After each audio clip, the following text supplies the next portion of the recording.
O pior que poderá acontecer a um investidor é ter o azar de, por sorte, ganhar dinheiro sem saber porquê. Ou seja, o problema não é estar no mercado e ganhar dinheiro. O problema é estar demasiado exposto e não ter a noção da exposição a que estamos afetos. Então, hoje vamos nos dedicar mais à negociação de índices no curto prazo. Então, eu vou fazer aqui uma introdução. O que é um índice e porquê os índices? Ok? Bem, então, o que é um índice? Um índice é um cabaz de ações de diferentes tipos de indústrias, setores e com diferentes ações. Portanto, é como uma cesta que temos ali muitas ações. Ok? Vamos imaginar um sumo de laranja num garrafão de 5 litros de água, vai saber a água e tem cor de laranja. Portanto, está muito dissolvido. Se for num copo com 30 centilitros, vai ficar muito concentrado. O que é que isto quer dizer? Que o índice, quantas mais ações estiverem incorporadas dentro desse cesto, quer dizer que está mais dissolvido os seus movimentos. Ok? E porquê os índices? Se eles oferecem menor rendibilidade, mas, porém, menor risco, menor volatilidade. E é isso que as pessoas têm que fazer, escolhas. Ok? Bem, então eu vou dar aqui um exemplo. Temos aqui a nossa cesta de bens. Eu não sei se estes são os produtos que estão isentos de IVA, se não. É uma imagem que eu escolhi porque é bonita. E temos aqui a nossa cesta, onde nós vamos colocar e construir o nosso índice. Bem, o índice tem vários setores, como eu disse ali. E este gráfico, esta imagem, mostra aqui o setor da tecnologia, mostra aqui o setor da comunicação e serviços, consumo cíclico, consumo defensivo, que é o consumo não cíclico, e depois tem as cotadas que estão dentro de cada um destes setores que estão nestas letras. Portanto, o consumo não cíclico ou defensivo, porquê é que se chama defensivo e não cíclico? Porque todos comemos. E é aquele consumo que, independentemente de haver uma crise ou não, nós não vamos prescindir de comprar leite, pão, pasta de dentes. Isso é o consumo não cíclico, portanto, quer dizer que não está afeto ou sujeito aos ciclos. Nós podemos mudar de uma linha de um produto, usando a terminologia económica, de um bem normal para um bem inferior. Quer isto dizer, eu gosto de uma pasta de dentes Oral-B ou Colgate e agora vou comprar marca branca, porque já não quero dar 2 euros para uma pasta de dentes, só posso dar 70 cêntimos porque o meu cabaz está afetado pela inflação, não é? Portanto, mas não deixo de comprar a pasta de dentes, não é? Por exemplo. E então, estes são vários setores. Percebe-se, por exemplo, observando facilmente neste setor da tecnologia, quais são as que estão aqui mais fortes. Por exemplo, a Apple, a Microsoft, a dimensão do quadrado mostra o peso dessa cotada dentro desse setor, em termos de volume. Para terem uma ideia, entram no supermercado, o mercado é tão amplo, tão amplo, tão amplo, que nós pensamos que a diversidade é imensa, e vejam como aquilo que nós temos aqui é quase um oligopólio. Portanto, não é um monopólio porque não é uma empresa, não é um duopólio porque não são duas, é um oligopólio porque são mais, mas não muitas, ao ponto do mercado não se tornar quase numa concorrência perfeita. Daí que a inflação subjacente, aquela que vai aos 20%, que é os bens alimentares, às vezes chega aos preços que chega. Estas cotadas são tão simplesmente participantes de todas as outras que estão aí à volta. Este quadro não está atualizado, ok? Não está atualizado. Tem aqui uns meses de atualização. Falta aqui na Protect Gamble a Oral-B, etc. Não está, por acaso está. Por acaso está. Pensava que faltava. Mas pronto, para terem uma ideia, a Coca-Cola é a dona da Monster, da Fanta, etc. Portanto, é dona. Tem uma participação. Portanto, este quadro expressa que às vezes, quando nós estamos a diversificar, se calhar devemos falar de diversificação de setores, porque se estamos num só setor, podem perceber que às vezes não estamos a diversificar. Mas pronto, isto é apenas aqui um resumo. E porquê? Porque eu estava a falar o que é um índice. E um índice contempla tudo aquilo. Temos aqui um exemplo, quadro da esquerda, da minha direita, vossa esquerda. O índice da Alemanha, da França, temos aqui vários índices. Isto foi uma sessão diária, quantos estavam a ganhar, quantos estavam a perder. São vários índices de diversos países. Nos Estados Unidos, vamos nos focar nos Estados Unidos, só para terem uma ideia, no SP500, que é conhecido na plataforma como o S500, estão as 500 maiores multinacionais que cumprem requisitos para estar no SP500, ok? O Dow, que são as 30 maiores por indústria de setor, portanto, todas as do Dow estão dentro do S&P 500. Ou seja, o Dow é um índice e o S&P 500 é outro índice. E o Nasdaq 100, que são as 100 maiores tecnológicas, é outro índice. E há 21 do Nasdaq 100, porque se somarem estes números, isto dá 100, há 21 que não cumprem requisitos para estar dentro do S&P 500. E estes requisitos podem ser, por exemplo, o quê? Volume de transações, ok? Liquidez, pode ser também volatilidade versus rentabilidade, usando a terminologia é o risco versus a rendibilidade. Se um ativo, por exemplo, perguntam assim, então, mas a Tesla, há pouco mostrei o símbolo dela, está dentro do Nasdaq, não está no S&P 500, porque a Tesla, se tem uma volatilidade de 30% e uma rendibilidade de 13%, tem uma volatilidade superior à rendibilidade. Se calhar, se não cumpre estes requisitos, é por alguma coisa. E quando os passa a cumprir, volta a entrar. Isto é como o futebol, eu não sou entendido em futebol, mas é como aqueles que descem da segunda divisão, da primeira para a segunda, da segunda sobem para a primeira. Isto também acontece nos índices.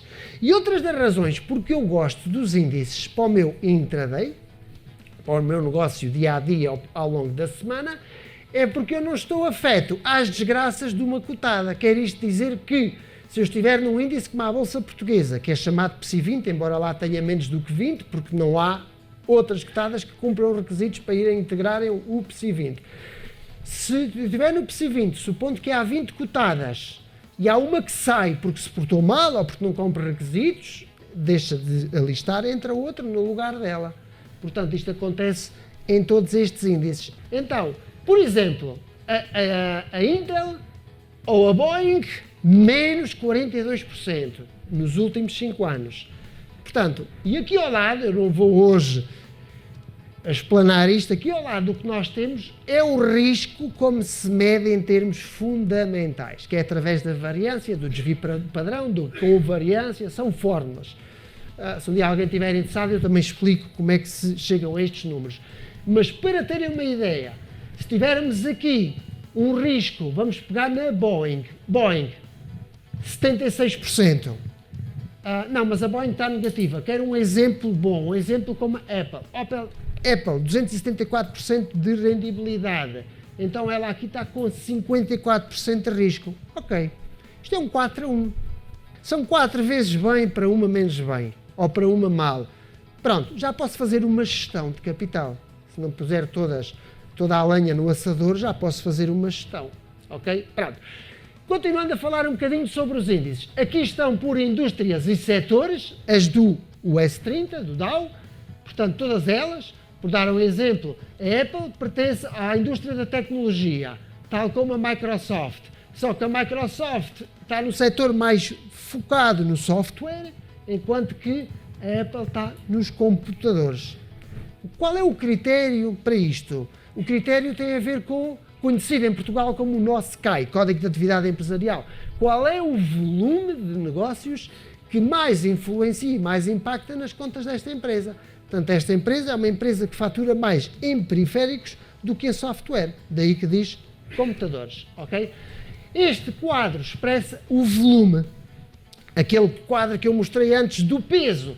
Se nós somarmos todo este número que está até aqui abaixo, dividirmos qualquer um deles por esse total, temos a percentagem, o peso dessa cotada naquele índice. E por aí poderão ter uma ideia aproximada de que, porque é que às vezes o índice está negativo? Basta uma Apple e uma Microsoft estarem em negativo, com muito negativo, para este índice estar um bocadinho menos bem, porque o volume delas é significativo, o peso. E esse é outro aspecto que eu vou também explorar, é esta parte de diversificação. E ao lado temos os dividendos. Os dividendos é aquela parte que nos pagam sobre os lucros da empresa, não é? E depende de onde estão as cotadas a cotar, ok?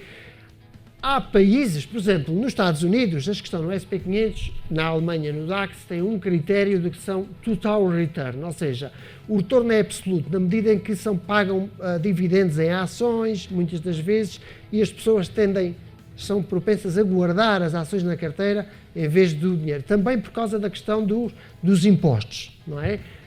porque os dividendos chegam a ser mais taxados do que a rendibilidade das ações. No caso das norte-americanas, é importante perceber quando é que um índice é total return e perceberem, estou num índice total return, se investirem no longo prazo é importante.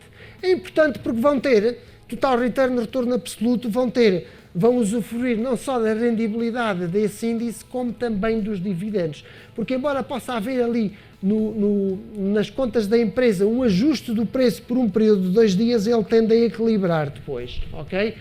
E a Boeing, há pouco viram que estava 48% negativa, é a que mais paga dividendo. É a que mais paga.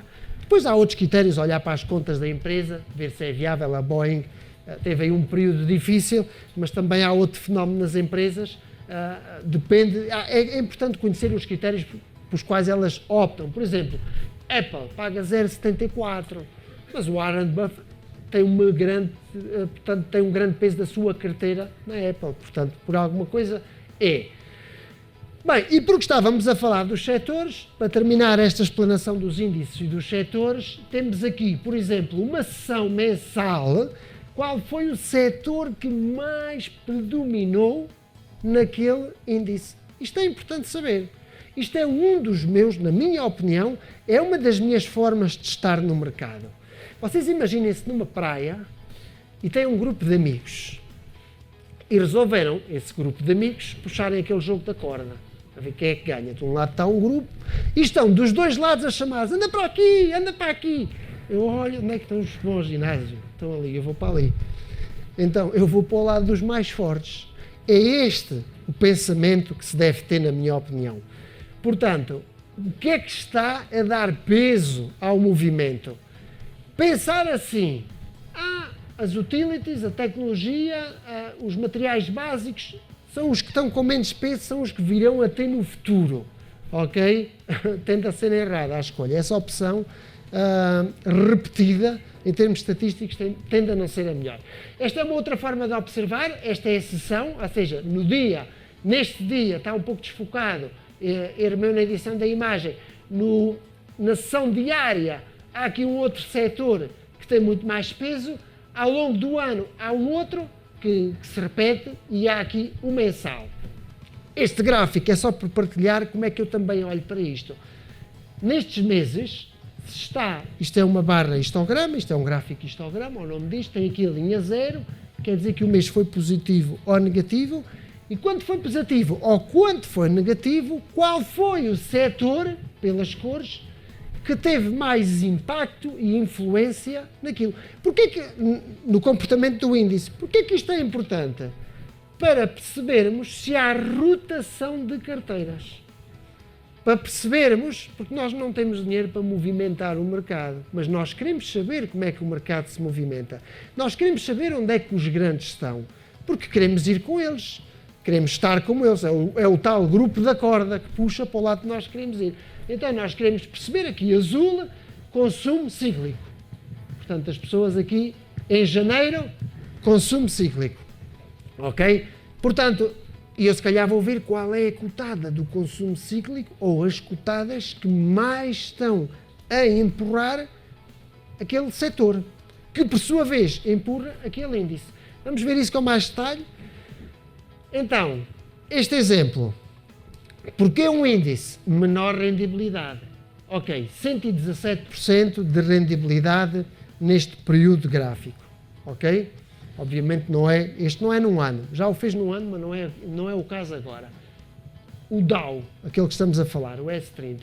Qual foi o setor que mais contribuiu? Tecnologia, 341%. Empurrou o índice. É um dos que contribui. Só que ele está mais em baixo porque tem outros que se portam menos bem. Tem outros que fazem ruído. E dentro do setor, quais são as que estão com mais pujança? Apple, 1126%. A Microsoft, 985%. Ok? Portanto, e quando nos corre mal, se nós estivermos num índice, porque hoje através de índices, ou há quem não se queira complicar a vida e pensa assim: mas eu estou a tentar ter uma melhor performance com o índice e não consigo, então melhor invisto no índice e fico ali quieto no índice, porque o índice trabalha por mim. É um pouco isso, não é? e poderão fazê-lo. Oferece menos rendibilidade, porém menor risco, porque a coisa está diluída. Okay? Um exemplo inverso. Um dos setores que teve pior comportamento comparativamente ao índice, aqui já todos querem estar no índice. No anterior todos queriam estar na Apple, aqui já querem estar todos no índice. Então, o setor, este teve 73%, e uma das empresas que mais empurrou negativamente este setor foi a 3M, por sinal, uma grande empresa. Não quer dizer que esteja em risco, mas para que se perceba que não é o motor da economia neste mercado no atual momento. Ok? Bem, então, e aquilo que eu vos vou falar é, vou-me focar no índice. Vou abster-me das ações, porque queria apenas fazer esse resumo do porquê do índice, que era a pergunta que estava no início. E então, explicar que nós somos, de alguma forma, privilegiados. Nós estamos aqui. E somos este quadrado amarelo alaranjado. Estamos na Europa. E nós aproveitamos, ao estar na Europa, apanhamos um bocado o fuso horário da Ásia, para quem tem insónias e quer ir ver a bolsa também a Austrália, o Japão, portanto apanha aqui o mercado da Ásia, um bocadinho, quem se entusiasma depois fica a noite toda e não dorme, mas não é um mercado muito entusiasmante. Bem, apresento-vos aqui o mercado americano, que nós também o apanhamos, abre às nossas 2h30 da tarde, vai até às 9, quando não há alterações nos horários, e nós estamos aqui a aproveitar um bocado isso, e é aquilo que nós vamos aqui fazer. Bem, mostrando isto de uma outra forma, por horas, o mercado americano diz aqui a partir da 1, porque o pré-market, a pré-abertura, começa a haver movimentos. Os americanos são muito ativos, começam nessa parte das ações, eles começam logo os contratos futuros e porque a Europa começa-se a incorporar. E é disso que eu vou falar hoje. Quem é que se está a incorporar com base no que poderá vir a acontecer? Ok? E ponho aqui 21, mas isto vai para lá. Quando há apresentações de resultados depois do mercado fechar, vocês bem podem estar até às 9h30 a ver o mercado a continuar a mexer. Nas ações não podem entrar e sair, podem-se dar ordens de entrada e de saída, mas elas não se executam, mas nos índices sim. Nos índices sim. Por exemplo, eu comprei uma ação da Apple a acreditar que ia apresentar bons resultados. Até apresentou bons resultados, mas não foram acima do previsto e ela vai descer. E está a descer já depois do mercado fechar. Então, onde é que a Apple tem muito peso? No Dow, no Nasdaq 100, vou-me proteger e entrar, por exemplo, short, que é outro termo técnico no índice. Não estou a dizer que o façam, porque atenção, se houver lá muitas a subir, ela mesmo que tenha ali um peso considerável, essa cobertura não nos vai fazer muito. Mas por dar um exemplo. E aquilo que eu vos quero partilhar, isto é aquilo que acontece. Isto é uma sala de mercados, pode ser de um fundo, pode ser de um banco, uma instituição financeira, teoricamente não monetária, porque não cria moeda, neste caso da gestão dos fundos, embora haja outra forma de o fazer. A malta vai no elevador, vamos para o escritório e é isto que eu vou partilhar. O que é que eles fazem? O que é que eles pensam? Como é que eles se comportam? E é importante partilhar isto porque eu acho que sim, é giro, porque eu como estive uma boa parte de trabalhar nesse mundo, acabo por saber quais eram as conversas que existiam e as reuniões antes, o depois. E é um bocadinho assim. Nós já preparámos no dia anterior como é que fechou o mercado e em função disso. Ou se na quinta-feira a Christine Lagarde, Presidente do Banco Central Europeu, vai falar e vai falar sobre as taxas de juros, já temos dados, números, do que é previsível que possa vir a acontecer. Mas há surpresas, às vezes há surpresas. Nas ações há muito mais surpresas do que propriamente nestes comunicados, porque estes comunicados dos bancos centrais, das entidades reguladoras, são comunicados que não são especulativos. Não há muito aqui aquela coisa do jogo, do gato e do rato, portanto são muito objetivos. Mas de maneira que no caso das empresas, às vezes anda-se ali a interpretar o discurso. E nós começamos a preparar, através dos gráficos, perder este nível, isto quer dizer isto, superar isto quer dizer aquilo, se ele disser esta frase pode querer dizer isto, etc. Adivinhar o que é que eles vão dizer, essas frases pode ser complicado. tentar adivinhar, porque eles depois dizem, eles agora pensam que nós pensamos e que nós fazemos, então entramos aqui num jogo interessante. Então o gráfico diz um bocadinho as coisas e é isso que eu vos vou mostrar. Vou partilhar a minha forma de observar, não é nenhuma recomendação. E no elevador, este diz que se fala com este, mas é mentira, detesto. Mas então o que é que vais fazer hoje? Vais estar para cima ou vais estar para baixo? Eu vou estar para cima, porque quero é que tu te metas para cima e se isto der a volta vais para o olho da rua. Também há isto, não é? Também há isto que ele quer a carteira do outro, não é? Porque depois ficam com umas comissões, como é óbvio, sobre a performance daquela carteira. Entre índices, ações, matérias-primas e forex, pares de divisas, existem grandes correlações nas aberturas. É disso que eu vou falar. O comportamento humano naquelas aberturas, ok? O simples facto do investidor asiático se incorporar no mercado europeu ou no mercado americano, o que é que ele tem no bolso dele? Ienes, se for um japonês. Não é? O OSI, ou moeda, o dólar australiano, se for um australiano. Se for um neozelandês, a moeda conhecida como kiwi, que é o dólar neozelandês. Portanto, o que é que ele faz quando entra na Europa ou nos Estados Unidos? Vocês na plataforma, se comprarem uma ação americana, a primeira coisa que o broker está a fazer é a converter o vosso dinheiro em dólares, aquela posição exata que estão a meter. Por isso é que às vezes há aquela pergunta, mas ela está a subir 9% e eu a posição que abri só me está a dar 8%, e como é que está o euro-dólar? É que estão em dólares naquela posição. E às vezes é preciso ter isto presente, ok?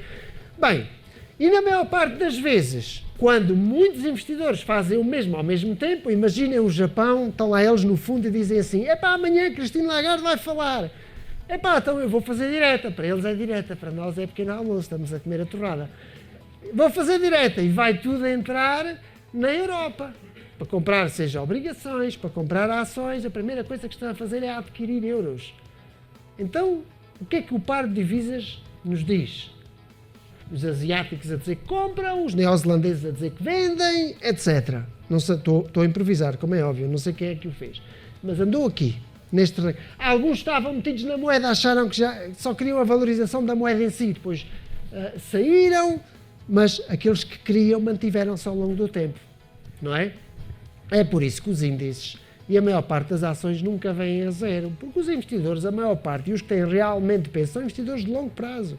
São os que querem o tal carro que embala, não querem um GT que arranca e come pneu, não é? E isto é a minha sessão de abertura. Mas agora muita atenção, e isto é importante ficar presente. O facto do euro-yen subir na abertura do mercado não quer dizer que o mercado vá ter uma sessão em positivo. Porque eles podem se incorporar no mercado a acreditar que o mercado vai desvalorizar e querem aproveitar estas desvalorizações. E algumas pessoas podem perguntar como é que é isso de entrar para baixo e ganhar dinheiro com essa descida, com as desvalorizações?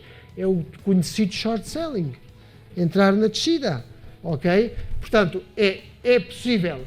Porquê? E principalmente no par de divisas. Eu vou só dar o exemplo no par de divisas. Se eu comprar esta posição, eu estou a acreditar na valorização do euro frente ao iene. Mas se eu abrir no botão vermelho, que é uma posição sell, no fundo é o mesmo que fazer uma compra do iene frente ao euro. A pré-abertura da sessão europeia, por exemplo, é habitualmente um dos melhores momentos para observar este fenómeno no mercado.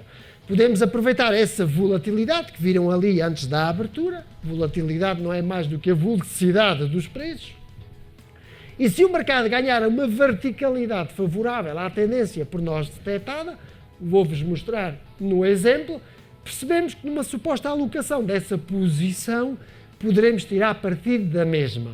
Eu escolho bem as palavras porque não quero que nenhuma das minhas frases seja considerada que constitui algum tipo de recomendação, porque tudo isto acarreta risco. Portanto, andar com o tal carro desportivo na rotunda a 200 vai dar acidente, não é? Bem, como todo o sistema de trading tal requer de estratégias especiais de gestão, eu vou partilhar duas, uma dentro de outra. Já vão ver. Bem, então agora estou a mostrar os time frames, o período horário. Agora aqui embaixo já aparece o período horário. Ok? Andaram aqui entre as 6, para quem gosta, para quem se identificar com isto, vai começar a partir das 6 a ver o mercado asiático, a tomar esse tipo de decisões. E, por exemplo, ali subiu o Euro-Yen e o índice da Bolsa Alemã, que diz aqui DAX 30, mas isto é um erro, é 40, agora são 40 que estão dentro deste índice alemão, partiu aquele suporte. O suporte foi todo da sessão anterior, do dia anterior, foi o nível mínimo e perdeu aquele nível mínimo. Portanto, se havia expectativas de que o mercado não estava bem, agora as expectativas é que está muito bem para quem quer de facto uma desvalorização e nada bem para quem não quer esta desvalorização. E há regras. Quais são as regras? Uma delas é não ser precipitado e é esperar por esta vela. Então, qual é o período deste movimento? Esta é uma das fases mais importantes. Qual é a discussão? O tempo que nós estamos lá a discutir? Dentro, compro, vendo. Qual é o tempo que levamos a constatar se o mercado vai estar, ou seja, quando abrimos uma posição, por exemplo, às 8 da manhã, quanto tempo estamos ali a olhar para ela para perceber se é para a deixar ou se é para a fechar e assumir aquela perda do dia, levar a rebocada e não pegar mais no gráfico? É assim, para quem trabalha em hedge funds especulativos, os conservadores não olham a nada disto, mas nós queremos, embora nos especulativos, quando fazemos trabalho especulativo, o especulador não é o mau. O especulador, para mim, é aquele que trabalha no curto prazo, que tem a adrenalina, ou quer o GT, ok? Bem, queremos, ainda que especulativos, perceber como é que se comportam os que estão no longo prazo. Isso é importante para mim, porque eu sou arriscado com base na segurança dos outros. Assim é fácil, não é? Pronto, vamos lá. Outro exemplo, o índice inglês. Temos aqui um exemplo que, após a sessão europeia do dia anterior, 4h30, na abertura, marcou que aquilo tinha sido um suporte que ele perdeu no dia anterior, não o superou, vem por aí abaixo, pronto. Um exemplo com o conhecido antigo cable, portanto, libra-dólar. Antigamente, antes de existir o euro, era o par de divisas mais negociado. Uma abertura europeia, outra abertura europeia, uma abertura nos Estados Unidos, houve uma alteração nas expectativas. Ok? Portanto, é isto que eu quero partilhar. E depois da sessão europeia ter aberto, temos aqui os americanos, o que é que eles fizeram, como é que nós vamos fazer, etc. O que é importante é explicar como é que eu percebo que não devia ter cumprido determinados requisitos. E vão perceber que uma das regras não está no gráfico, mas está em nós. É termos algo deste género. Um Excel. Eu neste Excel tenho a hora da abertura do ativo, o dia da abertura do ativo, se o abri, se o fechei, se ele ganhou, se ele perdeu, se o índice, o ativo ao qual nós nos incorporamos, como é que ele se comportou, porque nós abrimos um bocadinho mais tarde e fechamos um bocado mais cedo, ou etc, e queremos saber se a nossa performance é eficiente, ou se apenas é eficaz, ou se nem isso. Mas uma das regras que nos vai, e este é o melhor, ou um dos melhores cursos de formação que vocês poderão fazer, é este, é um curso que vocês vão construir na vossa casa. É escreverem tudo aquilo que vos acontece. Estratégia, o que é que eu estou a ver no mercado? Estou a ver os asiáticos a olharem para nós e a entrar no euro-dólar, a subir, no euro-yen, etc. Preço de abertura, abrir a posição, e eu escrevo. Take profit, qual é o meu objetivo? Temos que definir ambições, não podem ser ambições ilimitadas. Stop loss. E as conclusões, e nestas conclusões é que vai estar o curso. Não mostrem isto a ninguém. Se forem verdadeiros e lá escreverem as conclusões todas, ao fim dos anos vão se rir com coisas que lá escreveram. Eu atendi o telefone, a minha mulher pediu para eu levar o miúdo à escola, eu deixei a posição aberta, quando cheguei foi a desgraça. Coisas do é muito giro. E porquê é que foi a desgraça? Porque estavam alavancados, não é? Porque se não estiverem alavancados, não se fala de desgraça nenhuma. Ok? Portanto, esta é aquilo que vos quero mostrar. E depois, ao longo do tempo, isto é a performance da vossa carteira, portanto, os pontos em azul é do ativo, a verde é da nossa gestão. Ou seja, nós vamos somando ali uns grãozinhos para aquele momento de adrenalina, para quem quer esta adrenalina. Porque também podemos somar os grãos de uma ou outra forma sem ser esta adrenalina. E aqui é o gráfico e é o crescimento da nossa conta. E é disso que eu vou dar umas pinceladas, mas onde eu vou dar um resumo. Imaginem que ganham todos os meses, não vai ser diariamente. não vão ganhar todos os dias 50 euros. Vão ganhar todos os meses 50 euros. Ou vão pôr de parte 50 euros do vosso dinheiro, todos os meses. É que o segredo está de facto na paciência. Não termos o nervo de se a bolsa está a descer ou está a subir. O segredo para uma carteira que se construa no longo prazo. E vão ver, aquilo que vocês viram antes, que eu já estava a passar, já estava a ser ansioso, é 50 euros por mês, durante 12 meses, ao longo de 10 anos. Vai-me dizer aí um dos mais jovens, tenho lá eu paciência para estar a guardar o dinheiro 10 anos. Tu estás maluco, não é? Mas o que é certo é que ao fim de 10 anos tem 6 mil euros, ao fim de 20 tem 12.600, é 12 mil. Os 600 que ali está é porque nós, para rentabilizarmos o dinheiro, primeiro ele está lá um ano, ao fim do ano é que pagam juros. Por isso os primeiros 600, que são 50 por mês, eu vou detalhar isto depois tudo muito bem. Bem, estão aqui a ver o Excel onde eu só estou a mostrar uma parte, a outra parte vai ser mostrada, mostrarei como deve ser. Agora pensem nisto. Nos últimos 40 anos, que muitos não têm 40 anos, o Dow teve uma valorização média anual de 9%. O S500 teve mais, teve 10%, mas média anual de 9%. Pegamos ali no mínimo, porque fechou negativo do último mês. Se vocês forem ver estes exemplos, vão ver o preço mínimo e vão pôr o preço máximo. Temos que ser realistas. O preço mínimo do último mês. Esta é a rendibilidade. Então vamos pôr na nossa tabela 9%. Porquê 9%? Vocês dirão assim, porque é a rentabilidade média. Aqui foi aquela onde eu levei pancada, quando caíram as torres e as tecnológicas.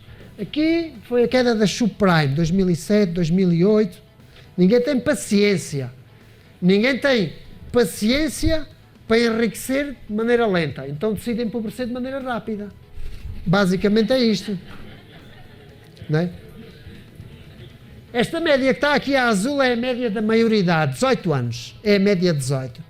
Podia ser a de 22, podia ser a da vossa idade, só que foi aquela onde o preço, embora tenha negociado por baixo, nunca fechou nenhuma ação por baixo dela. É estatística, não quer dizer que isto vai acontecer sempre. Isto é tudo baseado em estatística. Alguém que tenha 20 anos diz assim, mas eu vou esperar 40, para quando tiver 60, gastar o meu dinheiro. Não! O dinheiro é assim, estamos a falar de um videojogo que se compra, que se deixa de comprar todos os meses. Estamos a falar de menos qualquer coisa que são 50 euros, por exemplo. Estou a partilhar uma forma de olhar para isto. Bem, então temos cá os tais 9%. Se aqueles 50 euros estiverem a ter um retorno de 9%, estes números já não são 12, 24 e 36. O de 40 anos tem 222 mil euros ali, acumulados. Vai ser assim, isto vai acontecer para os próximos 40 anos, eu não posso garantir. Mas há uma coisa que eu vos posso dizer e que eu vos posso assegurar, é que todos vocês pagam impostos. Todos, mesmo os que fogem ao fisco e que têm offshores, pagam impostos. Porque se abastecem o carro e compram tabaco, pagam impostos. Porque tem IVA, tem taxas. Impostos indiretos ou diretos, todos pagam impostos. E os impostos vêm de onde? Vêm das receitas do Estado. Essas receitas derivam de dinheiro gerado por empresas.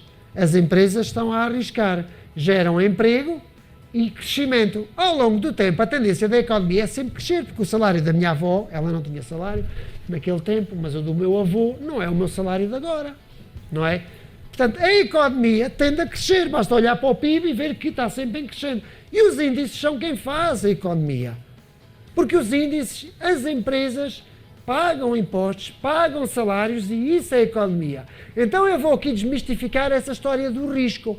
Avessa ao risco, propensa ao risco. Desculpem, o devido respeito por todos.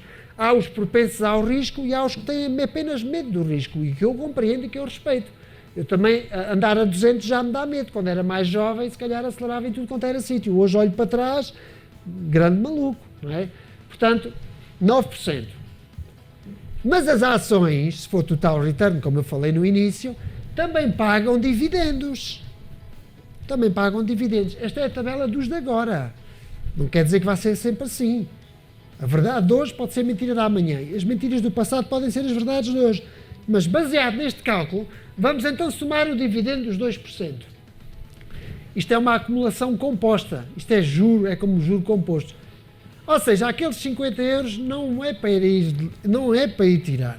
É para deixar que 50 euros sei lá, é não trocarem. Olha, um iPhone custa 1000 euros. Isso dá 100 euros por mês. 1200 euros dá 100 euros por mês. Não troquem de iPhone. O meu tem 5 anos. Isto é uma sugestão, mas os números já são muito mais interessantes. Vai ser assim no futuro. O gráfico dos últimos 40 anos transformou 50 euros por mês em 538 mil euros, um apartamento. Ou Ferrari. Mas o BCE, uma das medidas que tem para a inflação é 2% de meta. Se nós metermos 50 euros hoje, esses 50 euros não são nada daqui a 20 anos. Então nós temos que ir acrescentando esses 2%. O que é que isso quer dizer? Que daqui a 10 anos, com 2%, quer dizer que estamos a meter uma prestação de 60 euros por mês e não de 50. No ano 5, 55. E isso vai equivaler a que, quando, com base na inflação, o salário mínimo previsível, uma métrica feita por mim assim rapidamente, com base na inflação no crescimento, o salário mínimo vai ser de 1.678 euros, o dinheiro acumulado ao fim de 40 anos equivale a termos colocado, em vez de, neste ano, já estamos no ano 40, a meter 110 euros por mês, a ser equivalente a 1.327 euros. Não quero confundir, eu depois vou detalhar isto melhor. Isto é o resumo de tudo aquilo que eu mostrei. As conclusões a esta fórmula matemática aqui, a intenção menos a ação gera só na ilusão. Trabalhem duro, trabalhem com determinação. O meu canal poderão participar. Tenho vídeos mensais todos os meses sobre as análises do mês. Coloquem questões, ponham dúvidas, deem sugestões. Têm muito conteúdo ali.